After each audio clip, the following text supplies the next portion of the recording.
আগামী শুক্রবার 26শে জুন ঐতিহাসিক 10ই মুহররম।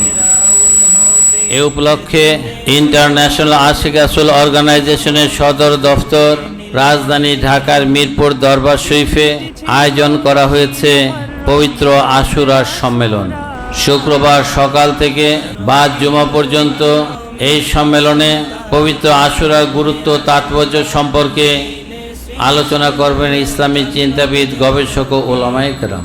সেদিন যথাসময়ে অনুষ্ঠিত হবে জুমার নামাজ ও মিলাদ মাহফিল। এরপর জুমার নামাজ শেষে আখিরি মুনাজাতে বিশেষ প্রার্থনা জানানো হবে। আল্লাহ যেন দয়া করে আমাদের ব্যক্তি জীবনে, পারিবারিক জীবনে, সামাজিক জীবনে, জাতীয় জীবনে রহমত বরকত দিয়ে পরিপূর্ণ করে দেন, আমাদের অশান্তি দূর করে দেন, আমাদেরকে তার খাস রহমতে ছায়াতলে আশ্রয় ভিক্ষা দেন। তাই এই পবিত্র আশুরার সম্মেলনে সমস্ত আশিক রাসূল ভাইদেরকে বিশেষভাবে আমন্ত্রণ জানানো যাচ্ছে। আপনারা নিজ নিজ এলাকার আশিক রাসূলদের দাওয়াত দিয়ে সঙ্গে নিয়ে এই সম্মেলনে যোগদান করে অশেষ ফায়েজ, বরকত, রহমত হাসিল করুন।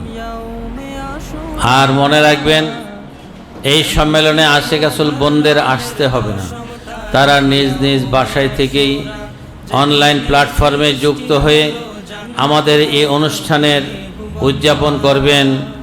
আমরাও সকলের জন্যই দোয়া করব, আল্লাহ যেন দয়া করে আমাদেরকে পবিত্র আশুরার পরিপূর্ণ ফায়েজ, বরকত, রহমত ভিক্ষা দেন। সবাই বলুন আমিন।